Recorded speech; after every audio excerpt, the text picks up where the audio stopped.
Unified 911, anong matutulong namin sa'yo? Anya ti maitulong mi ken kapo. Anong may tatabang ko sa Unsay imo? akong ikatabang nimo? Ngini makadabang namisal ka no? Sa anumang wika o dialekto, may tulong na darating sa iyo.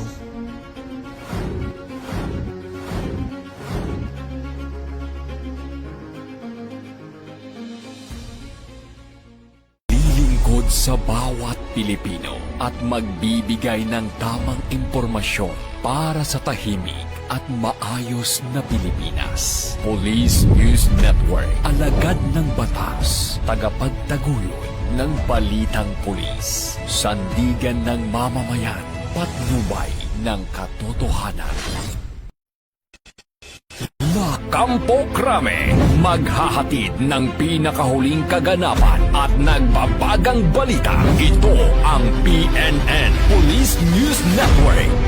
At ngayon, ang inyong mga tagapagbalita.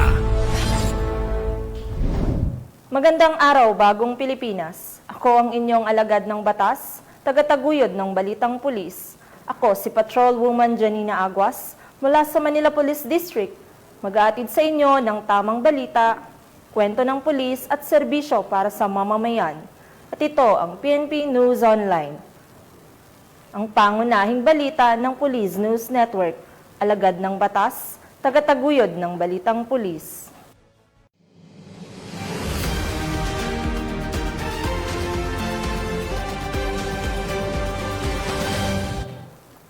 Narito ang mga balitang dapat niyong abangan.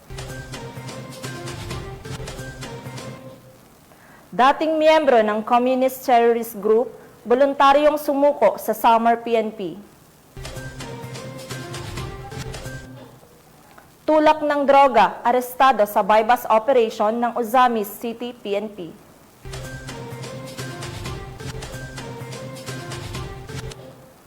Most wanted person na may kasong murder, arestado ng Special Action Force sa Lanao del Sur.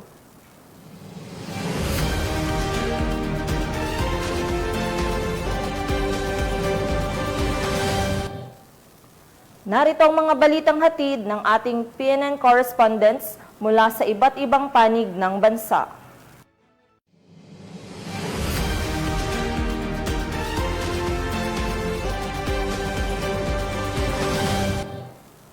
Simulan natin ang balita mula sa bahagi ng Luzon.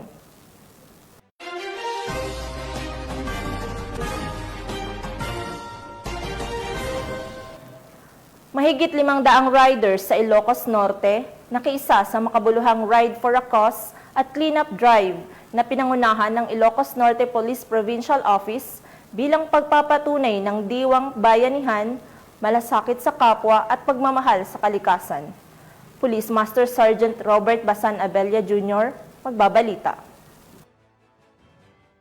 Mahigit 500 riders mula sa iba't ibang bayan ng Ilocos Norte ang nagtipon-tipon noong Oktubre 19, 2025 para sa Ride for a Cause na pinangunahan ng Force Multiplier and Peacekeeper Riders of Ilocos Norte, katuwang ang Ilocos Norte Police Provincial Office.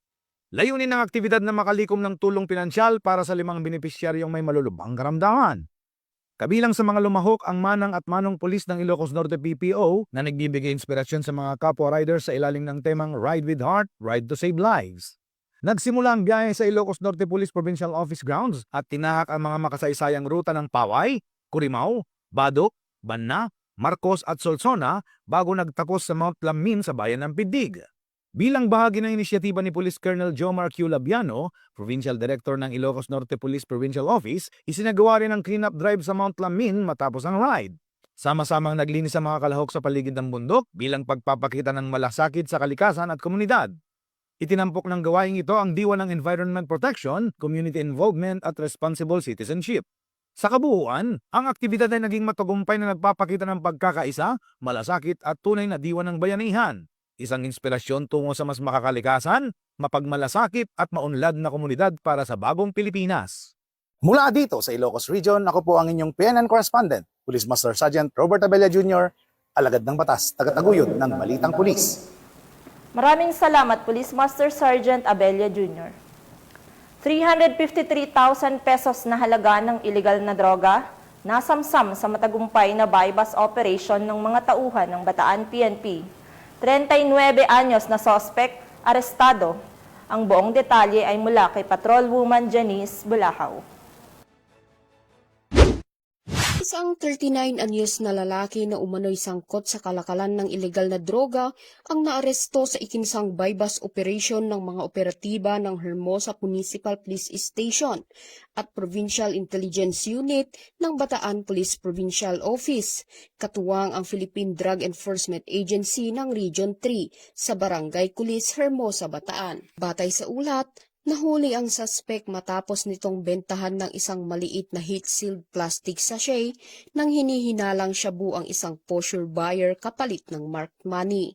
Sa isinagawang protective search, na-recover pa mula sa kanya ang isang malaking sachet ng pinaghihinalaang shabu. Tinatayang aabot sa 52 gramo ang kabuuang bigat ng nakumpiskang droga na may standard drug price na 353,600 pesos. Ang matagumpay na operasyon ay isinagawa sa ilalim ng pangangasiwa ni Bataan Police Provincial Director, Police Colonel Marites A. Salvadora sa pakikipag-ugnayan sa Pro-3 Regional Director, Police Brigadier General Ponce Rogelio I. Peñones Jr. Ayon kay Police Colonel Salvadora, patuloy ang pinaigting na kampanya ng Bataan PNP laban sa ilegal na droga upang matiyak na walang ligtas na lugar para sa mga sangkot sa ganitong uri ng kriminalidad sa lalawigan. Mula dito sa Gitnang Luzon, ako ang inyong PNN correspondent, Patrolwoman Janice Bulahaw, alagad ng batas, tagataguyod ng Balitang Pulis. Maraming salamat, Patrolwoman Bulahaw. 2 drug suspect arestado ng Binangonan PNP sa bypass operation sa Binangonan, Rizal. 130,000 pesos na halaga ng ipinagbabawal na gamot, kumpiskado. Police Staff Sergeant Jacob Israel de la Cruz, ibalita mo. 2 sospek ang naaresto sa kinasang bypass operation ng Binangonan Police bandang alas 10:30 ng gabi noong Oktubre 17, taong kasalukuyan sa Barangay Gapos, Binangonan, Rizal. Kinilala ang mga sospek sa mga alias na Kenneth, 25 anyos at Jen, 19 anyos, kapwa residente ng nasabing barangay. Nahuli sila matapos benta ng shabu ang isang pulis na nagpanggap na buyer. Nakuha sa mga sospek ang 3 sachet na hinihinalang shabu na tumitimbang na 19.21 gramo na may halagang higit 130,000 piso, isang cellphone at marked money. Ang operasyon ay may koordinasyon sa PIDEA at naitala sa video bilang bahagi ng transparency. Kasalukuyan nakakulong ang mga sospek at maharap sa kasong paglabag sa RA 9165. Patuloy ang panawagan ng Rizal Police sa publiko na makipagtulungan sa kampanya kontra droga. Mula dito sa Calabarzon, ako ang inyong Police News Network Correspondent, Police Staff Sergeant Jacob Israel E. de la Cruz, alagad ng batas, tagataguyod ng Balitang Pulis. Maraming salamat, Police Staff Sergeant de la Cruz. 47 anyos na lalaki na tinaguriang rank number 9 most wanted person na may kasong RA 10591 o Comprehensive Firearms and Ammunition Regulation Act, arestado ng mga otoridad sa Silang, Cavite. Magbabalita dyan si Police Corporal Abigail Rojas. Arestado sa isinagawang joint operation ng Silang Municipal Police Station at Pasay City Police Station, warrant and subpoena section ang tinaguriang rank 9 most wanted person ng Pasay sa Barangay Sabutan, Silang, Cavite. Kinilala ang suspect na si alias Nar, 47 anyos, may asawa na isang security guard. Isinagawa ang operasyon sa bisa ng warrant of arrest na inilabas ng RTC Branch 115 sa Pasay City para sa paglabag sa Republic Act 10591 o Comprehensive Firearms and Ammunition Regulation Act. Kasalukuyang nasa kustodya na ngayon ng mga otoridad ang suspect para sa tamang disposisyon ng korte. Mula dito sa Metro Manila, ako po ang inyong PNN correspondent, Police Corporal Abigail Rojas, alagad ng batas, tagataguyod ng Balitang Pulis.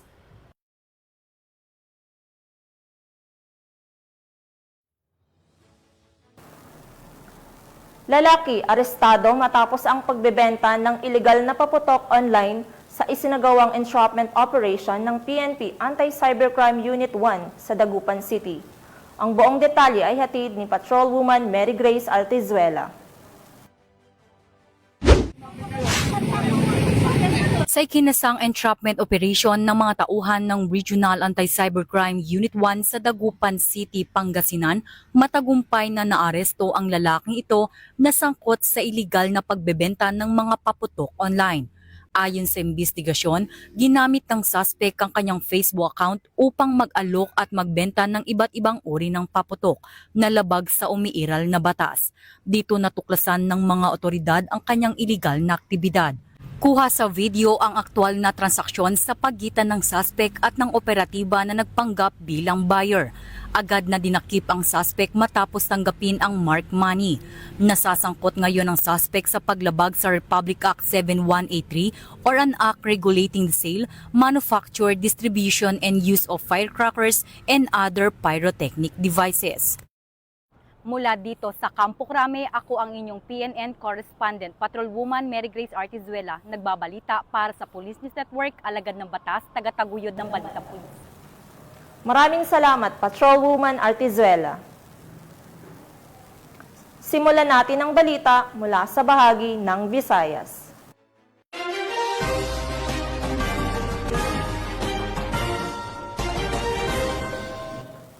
Bilang bahagi sa selebrasyon ng 25th Fiesta sa Kakahuyan, nagkaroon ng tree planting activity ang mga miyembro ng Iloilo Police Provincial Office sa Maasin Watershed Forest Reserve, Barangay Daha, Maasin, Iloilo. Ang magandang balita ay mula kay Patrolwoman Andrea Dominic de Palubos.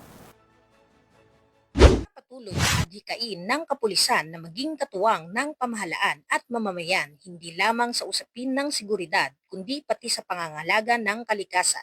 Muling ipinamalas ng Iloilo PNP ang kanilang malasakit sa bayan sa pamamagitan ng aktibong pakikiisa sa 25th Fiesta sa Kakahuyan sa Maasin Watershed Forest Reserve, Barangay Daha, Maasin, Iloilo, nito lamang ika-18 ng Oktubre taong kasalukuyan.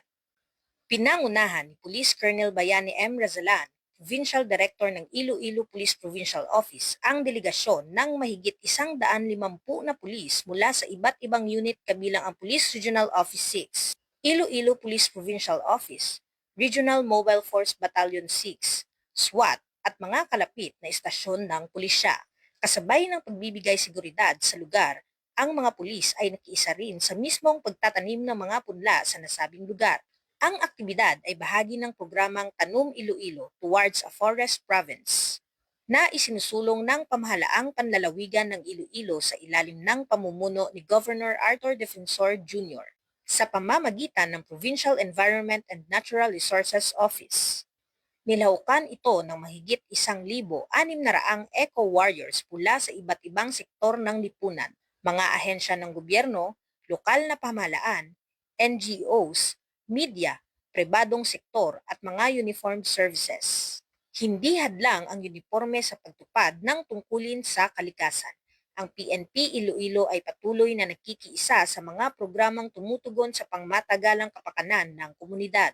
Bahagi ito ng suporta ng More Progress Iloilo o Movement for a Robust, Progressive, Globally Competitive, and Resilient Province of Iloilo. Isang malawakang inisyatiba para sa unlaran ng lalawigan. Ang aktibong partisipasyon ng Philippine National Police sa aktibidad ay ang patunay ng bagong PNP para sa bagong Pilipinas serbisyong mabilis, tapat at nararamdaman. Hindi lamang nakikita sa mga checkpoint o presinto, kundi sa mga kabundukan, kagubatan at sa mga programang nagpapalalim ng malasakit at pagkakaisa. Sa bawat hakbang ng pagtatanim, kasama ang kapulisan sa paghubog ng isang mas luntian, mas ligtas at mas matatag na kinabukasan para sa lahat.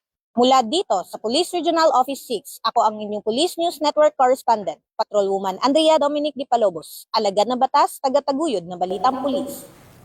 Maraming salamat, Patrolwoman de Palubos. 340,000 pesos na halaga ng iligal na droga nasabat sa anti-illegal drug operation ng PNP Bohol. 52 anyos na drug suspect arestado. Patrolwoman Blessel Kiss Pedoche sa report.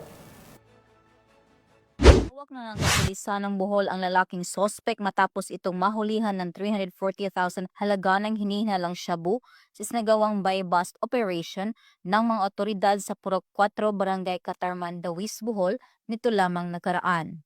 Kinilala ni Police Lieutenant Colonel Jomar S. Humarejos, Chief ng Provincial Intelligence Unit, Provincial Drug Enforcement Unit, Bohol Police Provincial Office, ang suspect na si alias Jinky, 52 anyos, na residente ng Purok 2, Barangay Biking, Dawis, Bohol. Batay sa ulat ng pulisya, bandang alas 7:28 ng umaga, na ikilasa ng mga operatiba ang buy-bust operation na resulta sa pagka-aresto ng suspect at pagkasakote ng 10 pakete ng hinihinalang shabu na may timbang na 6,800 gramo at standard drug price na 340,000 pesos, buy-bust money, cellphone, Yamaha na motorcycle at isang unit ng caliber .45 pistol na may isang steel magazine at 3 bala. Ako po si Police Colonel Patricio Cedegay Jr., ang Provincial Director ng Bohol Police Provincial Office.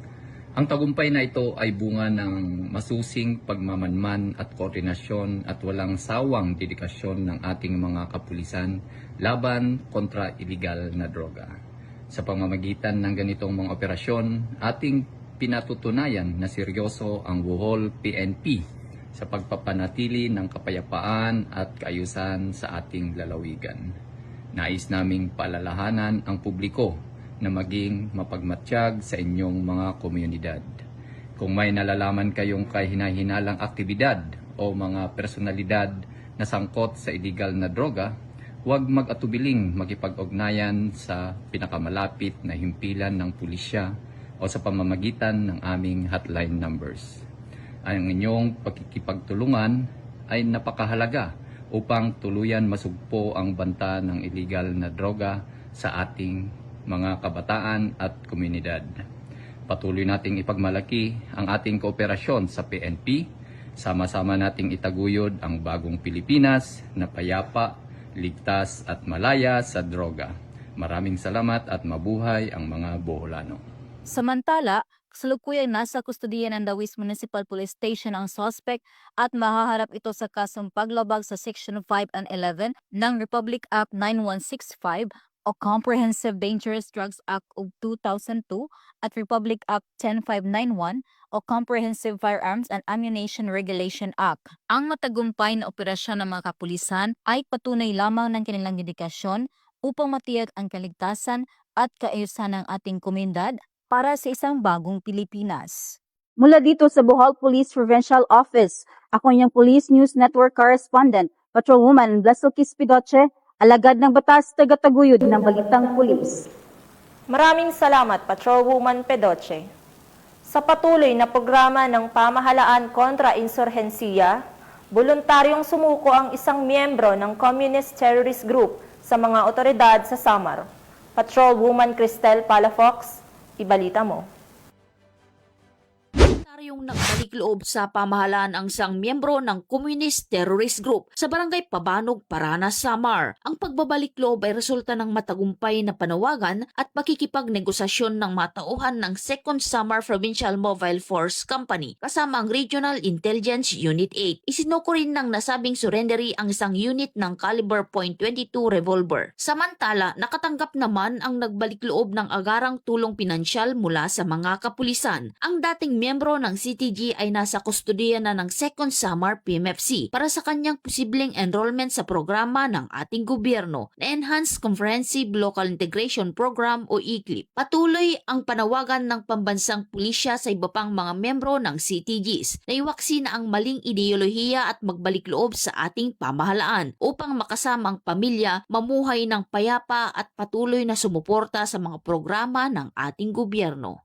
Mula dito sa Eastern Visayas, ako ang inyong PNN correspondent, Patrolwoman Palafox, alagad ng batas, tagataguyod ng balitang pulis.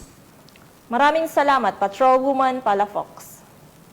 Simulan natin ang balita mula sa bahagi ng Mindanao.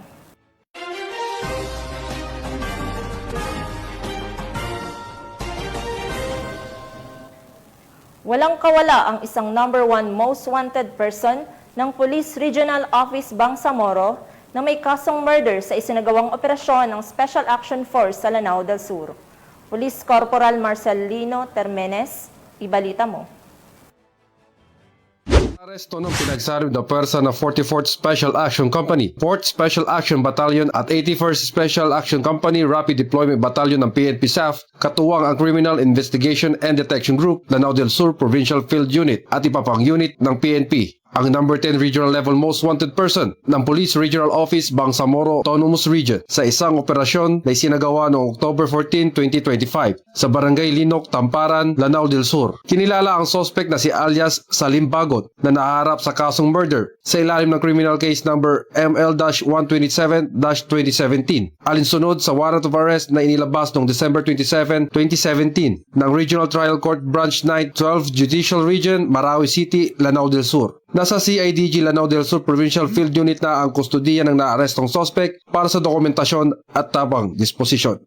Mula dito sa headquarters sa Fort Santo Domingo, Santa Rosa City, Laguna, ang tahanan ng inyong tagaligtas. Ako ang inyong PNN correspondent, Police Corporal Marcelino Termenes, alagad ng batas, tagataguyod ng Balitang Pulis. Maraming salamat, Police Corporal Termenes.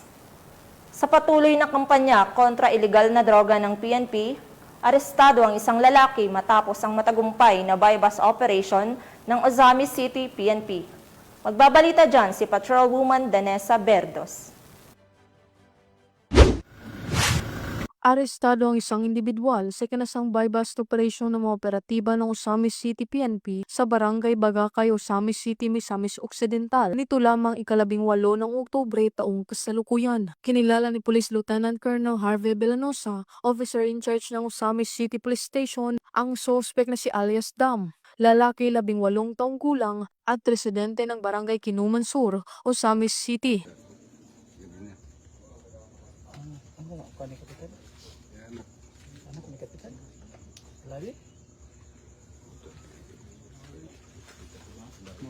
Sa ikinasang drug bypass operation ng mga operatiba ng Osamis City Police Station ay nasamsam ang mga pakete ng hinihinalang shabu, isang 500 peso bill na ginamit bilang bypass money at iba pang mga drug paraphernalias. Nahaharap ang suspect sa kasong paglabag sa RA 9165 o Comprehensive Dangerous Drugs Act of 2002. Mula dito sa Police Regional Office 10, ako ang inyong Police News Network Correspondent Patrolwoman Danessa Berdos, alagad ng batas, tagataguyod ng Balitang Pulis.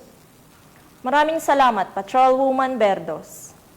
96,000 pesos na halaga ng marijuana ang naharang at nakumpiska sa isinagawang checkpoint ng mga miyembro ng Bunawan Police Station sa Davao City. Patrolwoman Queenie Babes, Arendain, ibalita mo.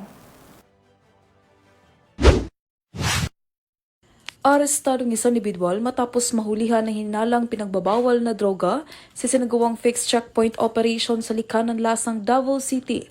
Nito lamang 18 ng Oktubre taong kasalukuyan. Kinilala ni Police Major Janus Macliing, Acting Station Commander ng Bunawan Police Station ang suspect na si alias Nor, 39 taong gulang, na pawang residente ng Bakpiatos, Barangay 1A, Davao City. Ayon kay Police Major Macliing, dakong alas 11 ng gabi habang nagsasagawa ng checkpoint ang mga tauhan ng Bunawan Police Station, katuwang ang Task Force Davao, nang mahuli ang suspect na may dalang dilaw na supot na naglalaman ng hinalang marijuana na naglalaman ng tinatayang nasa 800 gramo at tinatayang nasa 96,000 pesos. Kasalukuyang nasa kustodiya na ang suspect upang dumaan sa tamang disposisyon at marap sa kasong paglabag sa Section 11 ng RA 9165 o ang Comprehensive Dangerous Drugs Act of 2002. Samantala, ang laban kontra kriminalidad ay patuloy na pinapaigting ng Police Regional Office 11 sa pamumuno ni Acting Regional Director, Police Brigadier General Joseph R. Argiles, alinsunod sa kampanya ng Bagong Pilipinas na panatilihin ang kapayapaan at kayusan tungo sa Mula dito pagsulong sa ng Police bansa. Regional Office 11, ako yung PNN Correspondent Patrolwoman Queenie Babes Arindain, alagad ng batas, tagataguyod ng Balitang Pulis. Maraming salamat, Patrolwoman Arendain. Isang hinihinalang pampasabog na recover ng mga tauhan ng Parang Municipal Police Station sa Maguindanao del Norte. Ang buong report ay hatid ni Patrolwoman Leonora Gawang.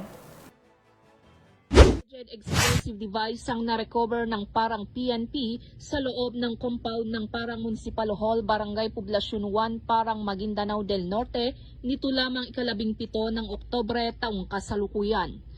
Ayon sa mga otoridad, bandang alas 3:30 ng tanghali nang makatanggap ang Parang MPS ng ulat mula sa isang empleyado ng LGU Parang na mayroong umano'y pampasabog na aksidenteng natagpuan sa labas ng Parang Municipal Hall.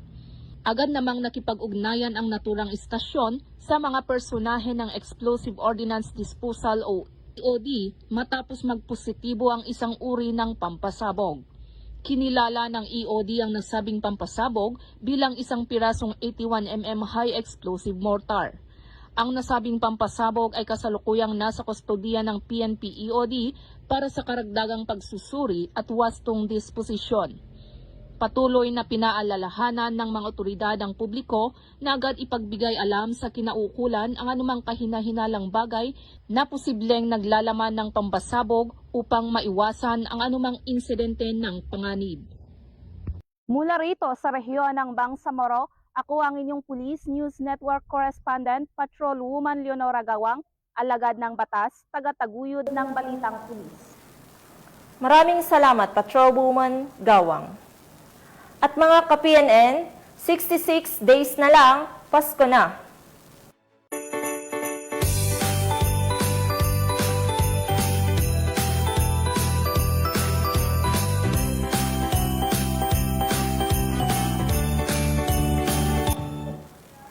Sa ngalan ng pamunuan ng Philippine National Police, sa pangunguna ni Acting Chief PNP Police Lieutenant General Jose Melencio Nartates Jr., at sa pamumuno ni President Ferdinand Bongbong Marcos Jr., kami ay maglilingkod sa bawat Pilipino at magbibigay ng tama at balanseng balita.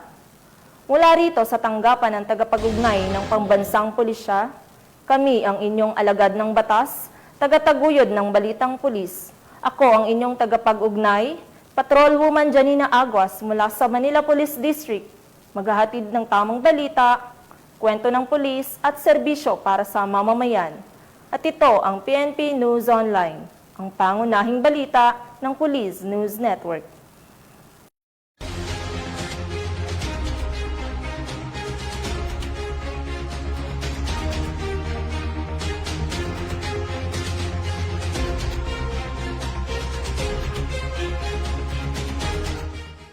Police News Network, alagad ng batas, tagapagtaguyod ng balitang pulis.